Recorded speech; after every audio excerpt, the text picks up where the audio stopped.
Well, good evening to each and every one of you. We trust that as you watch this video, you might be blessed of the Lord. You might know his strength, his help, his provision, and that he would draw you closer to himself. So it's a warm welcome from Libanus Church. And if you're here for the first time seeing this video, well, we ask that you would just consider the Lord of Glory and this great psalm that we're going to think about this evening. I'm going to open in prayer, and then I'm going to read the Bible, and then we will get right into the message for this evening. Heavenly Father, we thank you for your goodness. We thank you for your faithfulness. We thank you for your love. We thank you, Lord, that you are the one who is above all, above every person, above every principality and power. We thank you that at the name of Jesus, every knee will bow and every tongue will confess that you are Lord, to the glory of God the Father. And we thank you, Lord, that this day is not a day of chance happenings, but a day of your provision and your grace and your goodness towards us. Help us to be thankful in everything. Lord, forgive us for our many sins, the things that we do, the way we hurt other people, the times we've lost our temper, the occasions when we've not done what we should have done. Forgive us, Lord, for our many sins. Cleanse us from our unrighteousness. Turn us to yourself again, Lord. And Lord, we do pray for those who are struggling in our fellowship. We ask that your blessing be upon them. We ask that you would keep them in perfect peace, whose mind is stayed on you. Lord, we pray for those who are struggling in their faith. Lord, we pray that you would help them look to the Lord in all their struggles. Lord, that we might run to you as to him who knows all about it. Lord, we give ourselves afresh to you this evening. We pray that you would help us in our weakness. Lord, we think of a world stage in turmoil at the moment and clamour. And we think of extremes of position. And yet we know that the Lord Jesus calls us to an extreme position, and a position of love, a position of goodness, a position of extreme hope and extreme forgiveness. And Lord, we pray that these qualities might be part of our lives. Lord, we pray for missionary organisations that we support as a church. We think of the work which is difficult at this time. Think of the work with the Co's in Germany. We think of the work in Ukraine. We ask for your richest blessing upon your people there. Guard them, keep them, make your face to shine upon them. Look with favour upon them, Lord. We pray for gospel work in this area. Lord, we think about the possibilities of things opening up, maybe in a few weeks, maybe in months. And we pray, Lord, that you would direct our paths. Give us a heart for the lost in the communities where we serve. And Lord, amongst our own families, help us to be the light that you would have us to be. Lord, we thank you for your mercy, for your goodness, and for your grace. Help us to follow you in the right way. Lord, we pray for our government. We pray that you give wisdom. We pray that you give clarity to their hearts, to their minds. Lord, we pray that evil would be rooted up. And we pray, Lord, that you would give us a righteous nation again. Lord, the world doesn't like even the word. But you're a righteous and a holy God. We thank you that our righteousness, first of all, comes through the righteousness of the Lord Jesus. And we pray, Lord, that in all our struggles, once again, that we might find him to be our all in all. So, Lord, as we come to your word in a few moments, we ask that you would bless the words of your book to us. And we ask for that outpouring of the Holy Spirit, which you alone give. Lord, we want to see Jesus more clearly. We want to know him better. In your name I pray. Amen. Well, again, it is good to be able to speak in the name of the Lord. We're going to turn our attention to Psalm 11 for this evening. Psalm 11. It is entitled a Psalm of David, so at least we know who wrote it, although we don't exactly know the occasion of him writing it. And this is what it says: to the choir master of David. In the Lord I take refuge. How can you say to my soul, flee like a bird to your mountain? For behold, the wicked bend the bow. They have fitted their arrow to the string, to shoot in the dark at the upright in heart. If the foundations are destroyed, what can the righteous do? The Lord is in his holy temple. The Lord's throne is in heaven.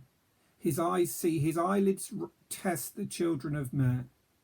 The Lord tests the righteous, but his soul hates the wicked and the one who loves violence. Let him rain coals on the wicked, fire and sulphur, and a scorching wind shall be the portion of their cup. For the Lord is righteous. He loves righteous deeds. The upright shall behold his face. Well, it's a greatly interesting psalm, and we're going to consider just some portions of it. As always, there's more to say than time, so we'll get straight onto this word and consider it together.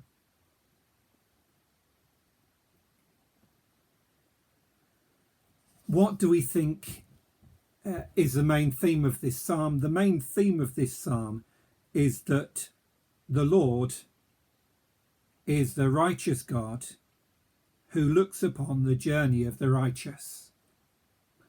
And that's what we have. We have the afflictions of the righteous, we have the refuge of the righteous, and we have the hope of the righteous. The afflictions, the refuge, and the hope of the righteous. Now, in the Bible, there are various ways that the word righteous could be summed up, and it's difficult in a short space of time to sum it all up.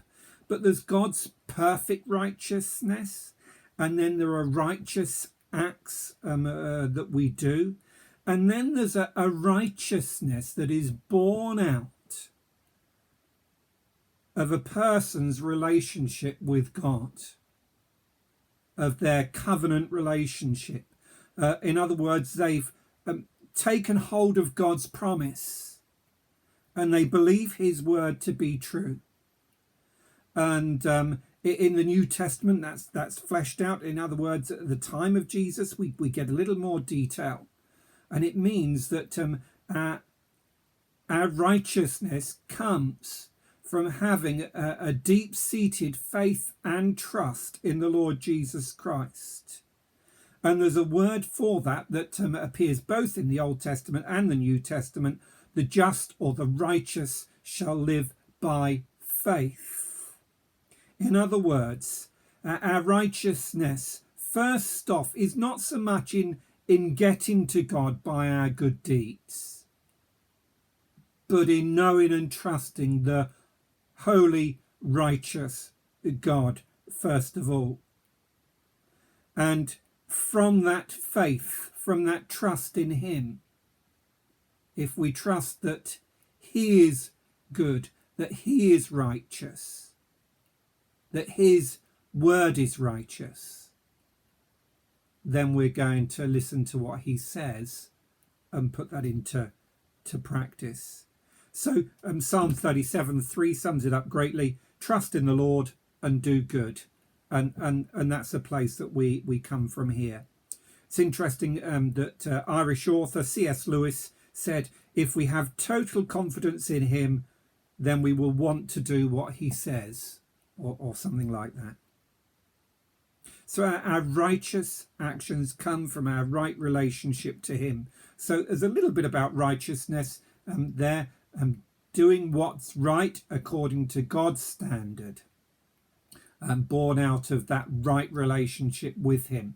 And the psalm picks that up throughout. So it's important that we understand that, so that we don't go down rabbit holes. One of the rabbit holes is that we think that we need to get to God by doing righteous acts, and that of course is not true. And the other rabbit hole that we often go down is thinking that because a Christian is described as having the righteousness of Christ, that they're perfected in some way, and that of course is not true. David was not a perfect person, but he does see himself as someone who is righteous because of his relationship with God and his trust in God's word. That trust has led him to believe that all that God says is good and just and right.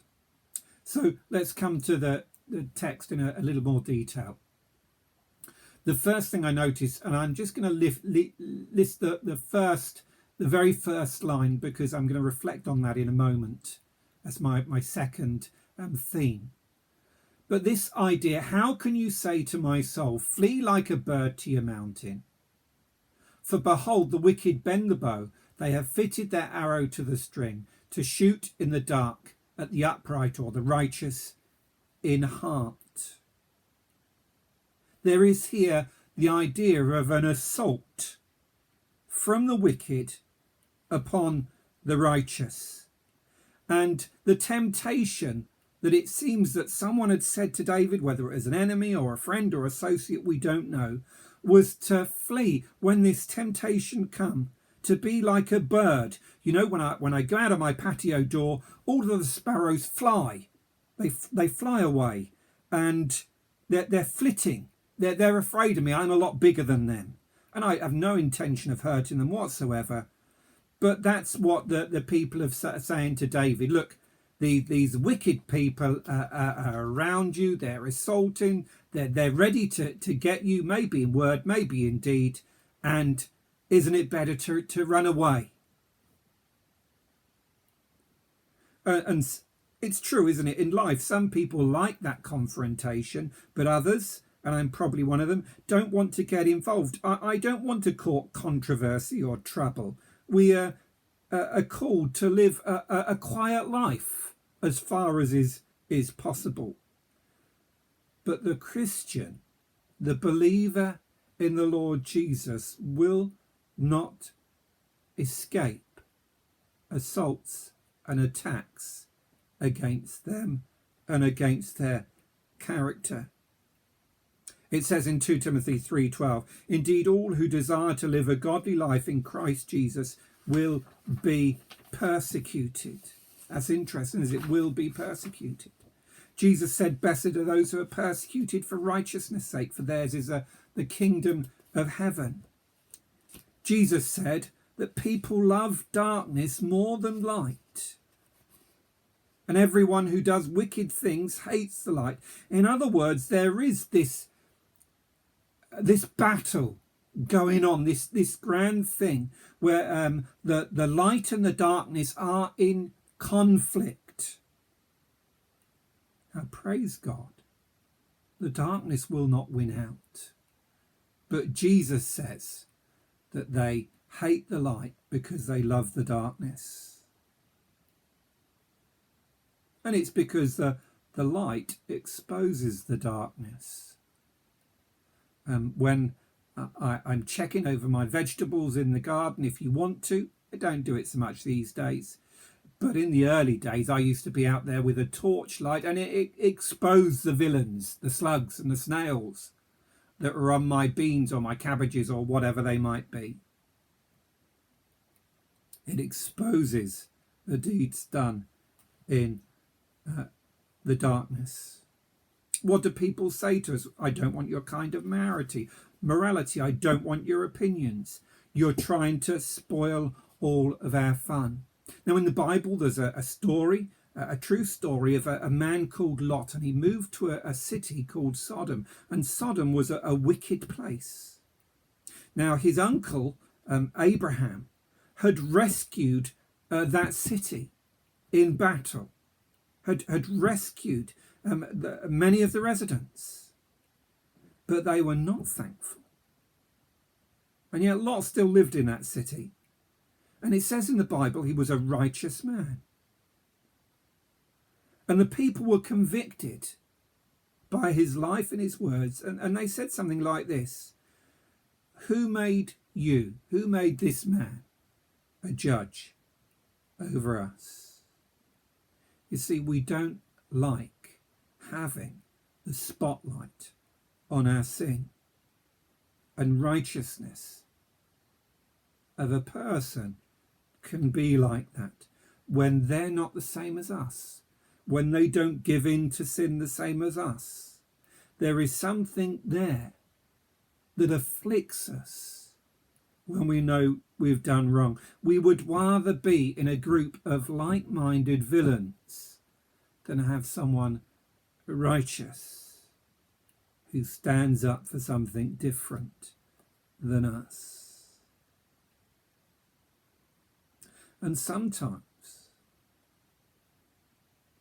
as the righteous, that looking and speaking against us is a great affliction, and we would want to run away from a situation that seems to be difficult and awkward.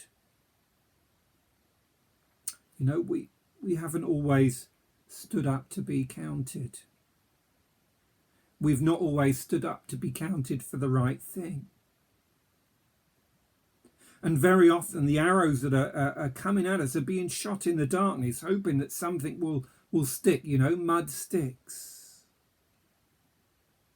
Ephesians 6 reminds the believer of the need for God's armour. How do we deal with the assault of wickedness? Are we to run away? Are we to hide in a corner? The Apostle Paul, that great teacher in the New Testament church, reminds us that God has given us an armour, and we're to stand against the wicked in that answer, to stand against evil in that armour. That doesn't mean to say we need to put ourselves in harm's way, we need to go down where riots are occurring or anything like that. But it does mean that when we're being tempted to run away and from fleeing from doing what's right, we know that we can stand in the armour of God. And the first part of that armour is the belt of truth. In other words, truth is the key that holds everything else together. And without truth, the cause is lost. There's a proverb that says, the righteous are as bold as a lion. In other words, if you have truth on your side, there is a boldness that goes with that. We don't have to run away and flee like this flittering bird. We can be doing the right thing. What would happen if all the righteous were to leave and there was none left? What would happen if all the people that were telling the truth stopped telling the truth? There would be only liars left. What would happen if all the people standing up for justice stopped standing up for justice? There would be injustice left. What would happen if only those that were in it for themselves remained? Kindness and generosity and love would be lost. It's a terrible thing, a terrible affliction, this affliction of the righteous that they have. But the Lord is able to bring great deliverance. I'm reminded that Jesus himself had a situation like this, like David. the religious leaders came to him and they said, Herod wants to kill you. Get away. His reply, go tell that fox. And then he talked about his ministry. And the third day, it would have been curious to them. What does he mean third day? Well, he meant his resurrection, his victory over them. That's what you can tell that fox. He wasn't oblivious to the assaults against him, but he knew he must continue on the path that in the triune Godhead, Father, Son and Spirit together, had determined that he would die for the sins of the world. Even when his enemies taunted him, he would not come down from the cross and save himself from it. Save yourself, they said. You saved others. But love for you and for me kept him there. He never ran from doing the will of the Father. He wanted to bring many sons to glory. In other words, many people. To rescue them from the slavery that sin is, that keeps us trodden down in this life, and to give us the freedom of the sons of God. And because he did not fail, because he did not run away, because he stood for all that is righteous, then he is able to help all us who in his name seek to do what is right and bring the good news of Jesus, primarily the good news of Jesus, to a world without hope because it's without Christ. So temptation may come. It will come, and it will be vicious at times. But in the Lord, we can stand on the ground where he's told us to stand. And we're to take courage because he's victorious. And we don't stand in our own strength, but in his strength. So we have something there of the assaults, the accusations of the wicked against us. Secondly, we see in this psalm the answer of the righteous, and this is in two parts. In the Lord I take refuge. David, before he gets into the difficulty of the righteous person's life and the assault against them, before he gets involved in that, he recognizes that the Lord is his refuge. He is the one that keeps him safe. Our security is not in our plans. It's not in our cunning. It's not in our wisdom. It's not in our own power or force of personality.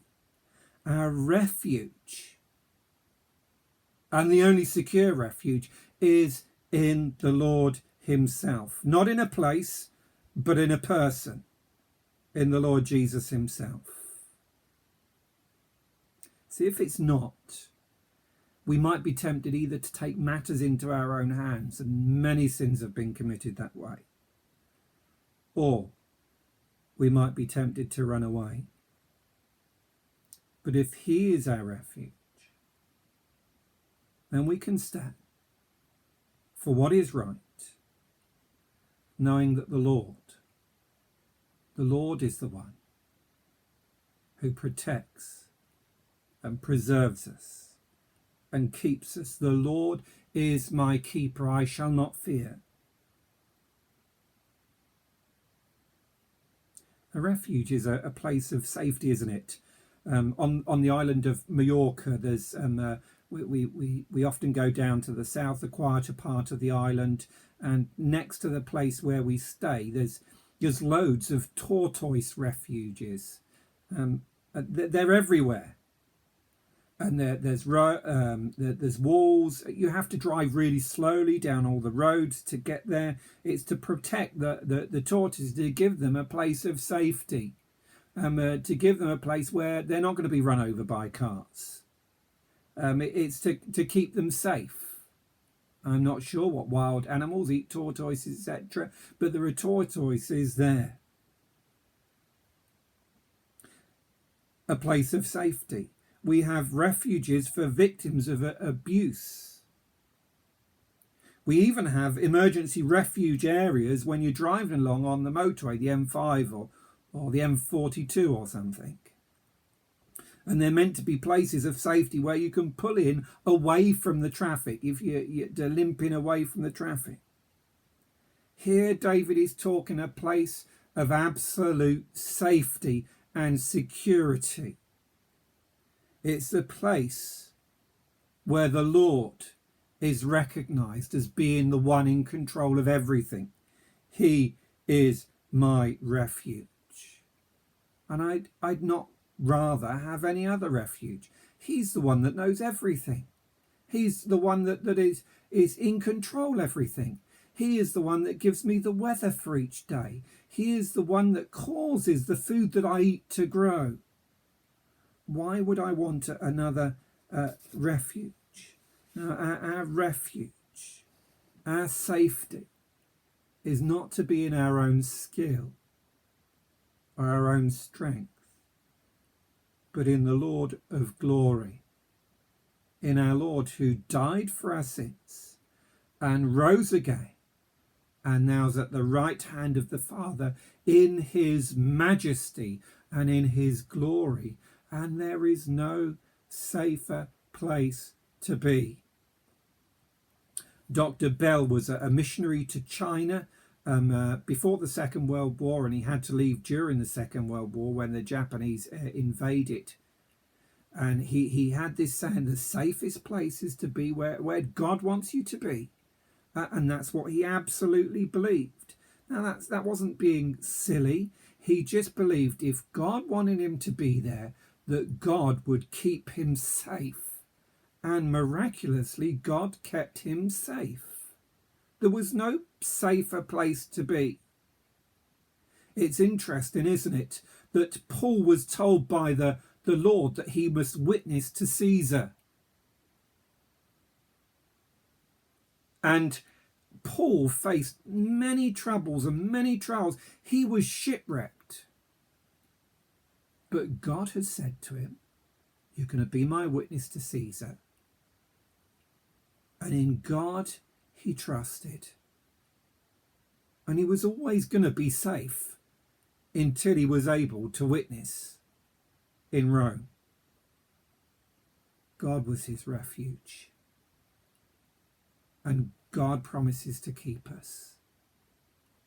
For as long as our days endure, the Lord will give us the grace to deal with the day that he gives us for each day until our task is done and our days on this earth have come to an end. Look at all the refuges that have broken down recently. Political solutions, they're pretty broken. Human goodness, that's pretty broken. Bank balances, they're pretty broken. Stable economy, that's pretty broken. Our health system, that has its own issues. John and Charles Wesley were missionaries even before they were converted, amazingly.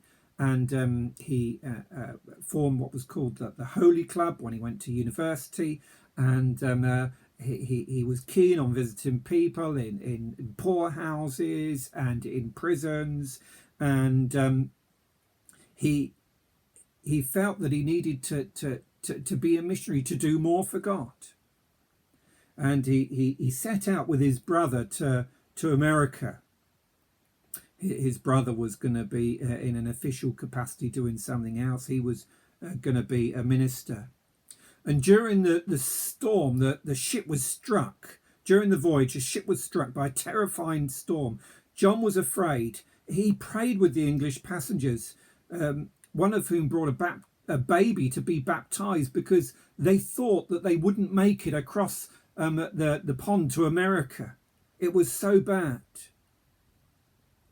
But shortly afterwards, he was at another group of Moravian Christians, southern Germany, when a huge wave engulfed the ship.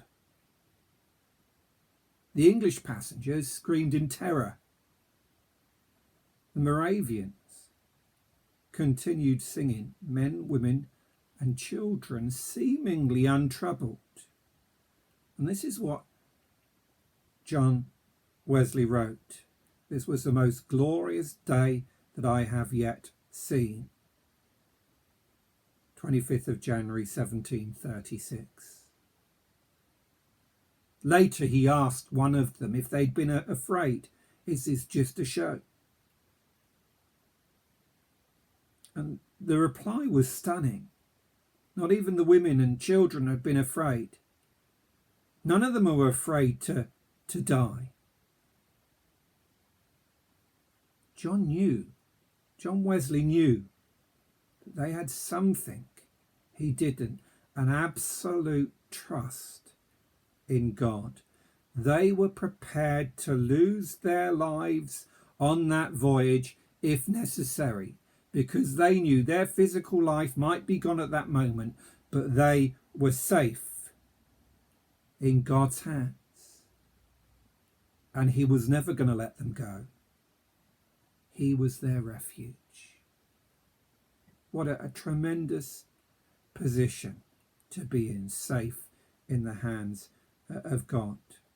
A couple of years later, after both John and his brother had been converted, we have the strangely warmed heart experience of John Wesley, where he went into a meeting and he felt God's word burning in his soul, meeting with him. He penned a hymn. Charles Wesley, his brother, penned the hymn, Jesus, lover of my soul. He talks about God as his refuge there. And it's said, whether true or not, I don't know, but it's said that he wrote it lying underneath a hedge where he'd had to run away from some villagers or townsfolk who had beaten him and chased him out of the town. He could trust the Lord. He knew the Saviour. If the Saviour had died for him, then the Saviour's eye was looking after him. So our refuge needs to be in the Lord. It is your refuge in the Lord. Have you forgotten that truth? Do you need to remind yourselves of that truth, that he is the refuge of the one that comes to him, even the helpless one that comes to him? He will keep you safe and secure in his love that will never, ever let you go. And then this psalm reminds us of another truth, which kind of is good and bad news, but if the foundations are destroyed, what can the righteous do? And I had to look up my commentaries of this because I wasn't quite sure. And apparently it's particularly talking about governance. When the foundations of society are breaking down, when the rules and laws of God are abused and neglected and forgotten, what do? When the rule of law is undercut, when justice appears to be gone, when order and decency have broken down, when the family has been devalued, when truth and honesty are no longer prized, when there is bitterness in place of forgiveness and grace, when there is freeloading instead of hard work and conscientiousness, When violence and mobs rule, what are the righteous to do? When the foundations are destroyed, when the things that produce what we used to call a civilized, ordered society that is God-given for our benefit, what are we to do? We're to go to the Lord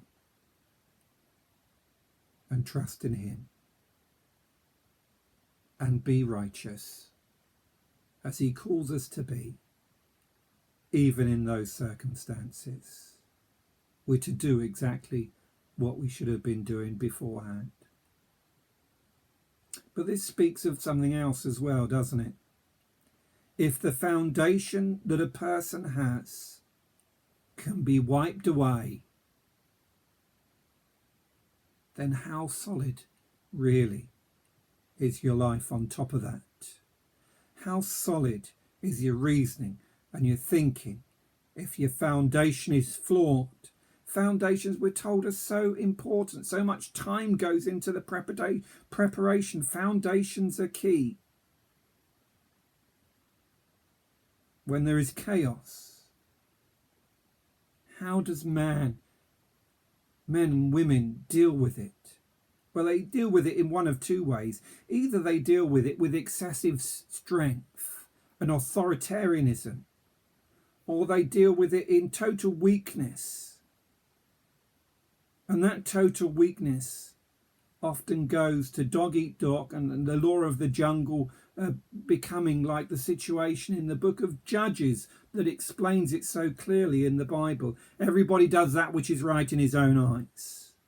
And it's a mess because nobody's prepared to say, this is the way, walk in it. But in Jesus Christ, we have both freedom in the gospel and the rule of law to follow, which is the rule of love shown by our Saviour, the Lord Jesus, to love God with all our heart, with all our mind, with all our soul and with all our strength, and to love our neighbour, whoever they be, as ourselves, to want the best for them. Isn't that a message that the world needs? But if we don't have these foundations, the foundation of the good news of Jesus Christ, the foundation, maybe we could say the moral law, the 10 Commandments, the foundation of the Bible that speaks with authority, then where are we as a people? We've got nowhere to go. If the foundations are destroyed, what can the righteous do? Well, we can go to him who is righteous. That foundation will not be destroyed.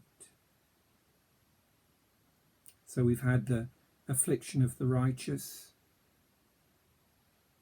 We've seen the refuge of the righteous. And lastly, we look at the reward of the righteous. I'm really reading this from verses 4, 5, 6 and 7, so we'll have to skip briefly through this. There's an encouragement here in these verses. And the encouragement is in 3 steps. So I briefly go through these steps. The first step, God sees everything. There is nothing that escapes his attention. It's interesting, isn't it, that we can sometimes feel as if God is looking down, but is helpless to act. God's not helpless to act. God's involved, but he is patient beyond measure. And his patience will last until justice must be done.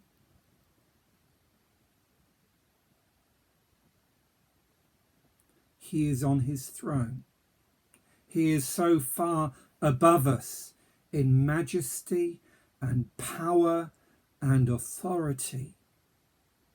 Jesus could still a storm with a word.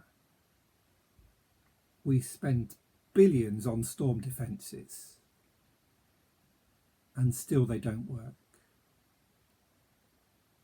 He could heal a person with a word, a touch. A virus has caused our societies to be transformed. Think of the power of Jesus Christ. The Bible says that he made the heavens and the earth by his great power. All things were created through him, by him and for him. The whole universe created at his command. If his power is so much beyond ours, then do we not think that his wisdom and his judgments will be in the same magnitude of greatness above our best thoughts and minds? And he's given us some of that wisdom, and yet we fail to listen to him. And it's a tragedy. The Lord sees everything, but the wicked cannot stand before his justice. They will be like snowflakes in the summer sun.